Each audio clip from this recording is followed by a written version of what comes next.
Good afternoon. Wow, everybody's really awake and alive and caffeined up, I can see, right? Kind of, a little bit. All right, great. Well, we're going to get started. I just jumped up on the stage, and the first thought I had was if I had tripped on the way up the stage, everybody would be like, oh, that guy tripped on the way up. But I'd probably recover pretty quickly, and I would just continue with my speech. And probably you wouldn't remember for very long, but it's not like that in the digital world, because if you trip on the way up to give a speech, guess what happens? It gets Instagrammed and Twittered and YouTubed, and you become the guy that tripped on his way up to give a speech rather than the guy that had a good speech to give. In fact, it steals the whole story. That moment that something went wrong or wasn't quite right can actually run away with the show. And not only that, but it can remain there permanently if you don't do anything about it. I'm going to talk about the impact of digital reputation on everything that's been talked about now. Basically, there's a lens called Google. When anybody looks for an entity or a product or person, individual, a brand, because they want to find out about this great campaign that you just did, or what you're doing in social media, or what you're doing in social responsibility, they're going to Google you or your brand, or actually your client's brand. And guess what? If there's something in their brand, a digital footprint that isn't quite right, that's going to be the thing that colors everything they see. And what we're going to talk about is how all these different things that we talked about until now in the conference, all the campaigns that you want to run and everything needs to go through this filter, and how you can help control that for your clients or even for your own brands. So I'm going to start with, and really the differences between everything we talked about in this conference has been about push, what we want to push out, what we want the message to be, who we want to see it, and all that. And we're going to talk about pull. Pull is what the stakeholders are doing. They're coming into Google, they're going into different kinds of search engines, and they're going to learn about your brand, and they're going to be very, very colored. They're going to be primed to think a certain way about your brand. And actually, it's interesting, they actually are probably never going to shake that first impression that they get. So those first impressions are really critical. I want to share a story with you, and this is a story about a client that we encountered some months ago. Big healthcare, in the healthcare industry, a company that owns nursing homes in several different states. They came to us because they had a particular crisis, and the PR firm said, "You better talk to these guys.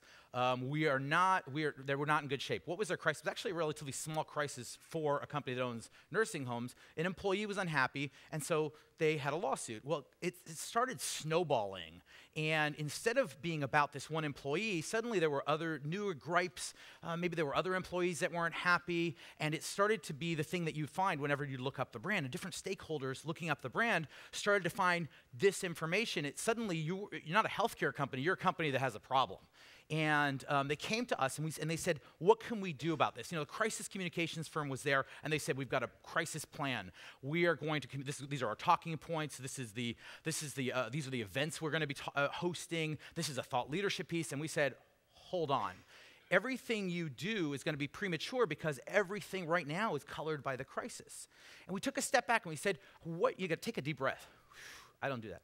Take a deep breath and step back and say, what should your reputation look like, not in the crisis? And the best way to tackle that is to look at what we call small data. Big data, everyone knows what that is. We've got millions of pieces of information, and we take all those millions of pieces of information, and we kind of cull out these really important factoids and information pieces, and we find it turns out that when you want to manage an online brand's reputation for an individual or for a brand, what you really want to do is look at a really small subset. It might be 20 or 30 similar companies or individuals. You look at those, you take an analysis of them, and you see what usually ranks well for those types of companies. And you look at an individual, and what you'll find is oftentimes it'll be, if they're high net worth, it might be a Forbes profile that would be very, very high. If they're important enough in Google's eyes or in Wikipedia's eyes, they might have a Wikipedia profile. If it's a brand, and going back to this medical services company, the things that were ranking highly for them were their own corporate brand, a little bit of social media that they were doing, and interestingly, some news pieces. Well, right away, we started talking to the PR firm. They say, great, we're going to attack in the news media. We'll get a Wall Street Journal article, we'll get a Forbes interview, and we'll run forward. We said, hold on, let's look at the data. We looked at the data. We looked at 20 to 30 different companies, similar sized companies, and what we found was a very interesting trend. All of them had local news media that was kind of very, very prominent within their search results. And that's not so crazy because when you're in healthcare, in your hospitals, or when you're talking about nursing homes, it's a very local business. Their business comes from 50 miles around them, 100 miles around them, so local makes a lot of sense. So actually, we said to the PR firm, we said, why don't we look at the opportunities in the local market? Let's get local news about what this firm is about the individual, about their own philanthropy and so on. And so that's exactly what they did, and that was actually a turning point in this crisis. When you have a situation where everything online is looking toward a negative story and you can start turning it around by providing some parity, some balance, then everything kind of starts to turn around. And that's really where that's the way we use small data. We use, pretty much every program that we come across, and a PR firm comes to us and they say, here's a client, this is the challenges that they're facing. Oftentimes they're in a crisis, or they were in a crisis. Online, the crisis just goes on and on.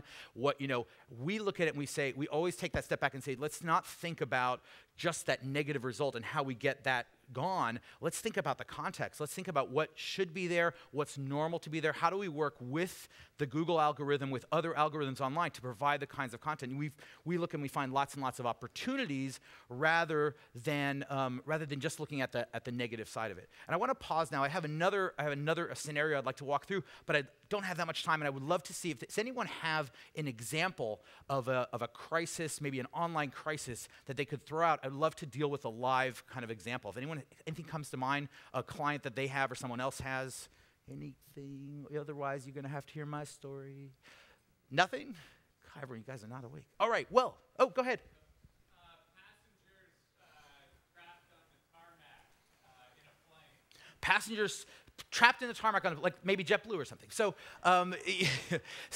yeah, that's a great one. So you have a live crisis situation, and the truth is that immediately when that live crisis breaks, social media is going to be the place that you're going to want to act, and you're going to have to do it quickly. Now, if you're kind of worth your salt, you already have social media profiles set up. You've got these, you know how to act. You're there quickly, as fast as the St. Regis with your responses to Twitter and so on. And then you do need the crisis team, where we're going to come in and firms. Digital reputation firms are going to come in.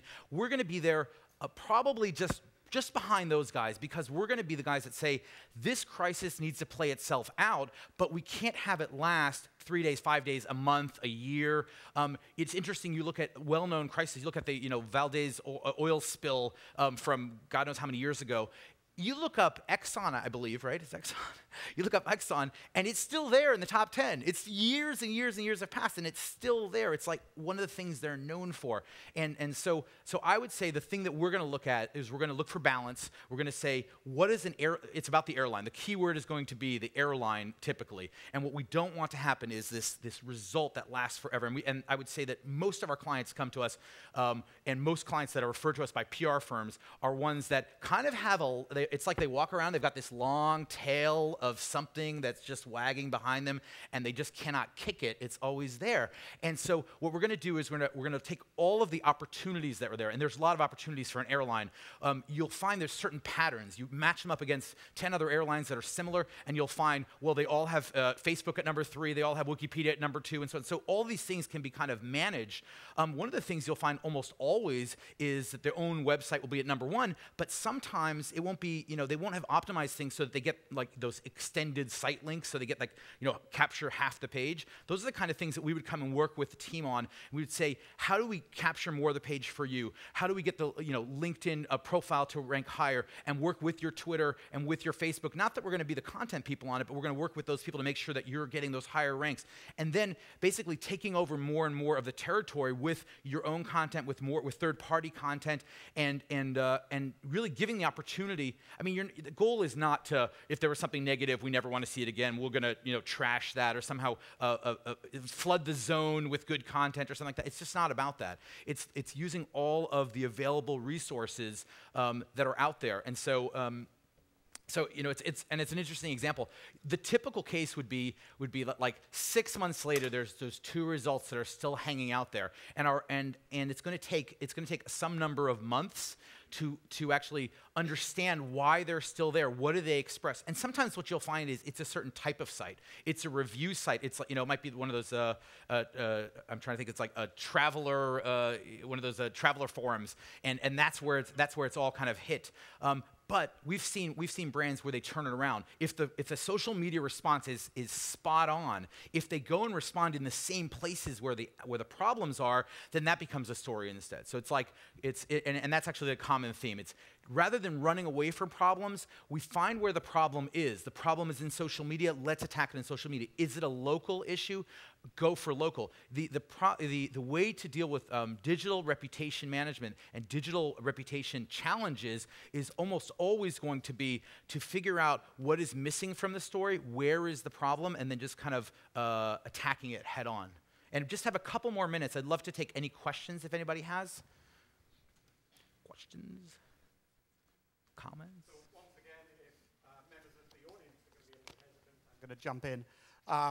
And one of the things that was interesting to me was the concern that the kind of work you're talking about here might in and of itself create a public relations problem, that there could be this backlash that says these guys are engaging in reputation whitewashing or scrubbing, that they are manipulating the search engine to get rid of results. Have you run into those kind of issues, and how do you work in such a way that you don't allow your clients to become prone to those kind of charges? I think it's a great question. I mean, that's it's kind of the $20,000 question or $20 million question. If you look at Google and you say it's attitude. If you look at the Google search results, you look at online and you say, how do I change this? How do I get rid of this? Then your attitude is wrong. If instead you look at it and you say, how can I utilize this most incredible tool? I mean, Google is the best advertising medium you can possibly imagine. It doesn't cost you anything to get all that amazing advertising space they give you. And maybe critical to this is that it's not just your own website, it's not your Twitter feed, it's everything. There's 10 results in the top 10 and there's 1,000 results in the top 100, and all of those are available to you if you can influence them. So if your question, if what you're trying to do is bat the bad one out and it's whack-a-mole and you're gonna sue this guy, and I'm not saying there's no room to sue people. I think we've sent some lawyer letters sometimes, really friendly ones. But that you should do that. If someone's infringing on your trademark, or if they've stolen your website, or if there's hacker, all those things, attack those in the right way. But if what you're trying to do is, as the example that we're given here, something happened in your business, it wasn't quite right, you need to move on past that issue, then attack it head on, but go be your company, go be who you're supposed to be, and also your goal, I don't think, should be to whitewash. Your goal should be to continually create more of the kind of content people really want to see, because that's yesterday's news. In the old days, I think some of us still remember that yesterday's newspaper was used for wrapping fish, and you'd wrap or make paper mache. I've got a lot of kids, so you make paper mache out of it, and then it would go. Now Google doesn't let you do that. Google is there every day. It's like Groundhog's Day, for anybody who remembers that movie. Every day is that same day again and again and again. So we need to kind of move past Groundhog's Day, and we need to move forward. And so basically, there's empowerment, and my message to all of you as PR individuals and as firms and for your own clients is seize what's there. There's so many opportunities. Don't look at the problems, look at the opportunities, and when you seize all the opportunities, the problems go away. Thanks. 3 seconds.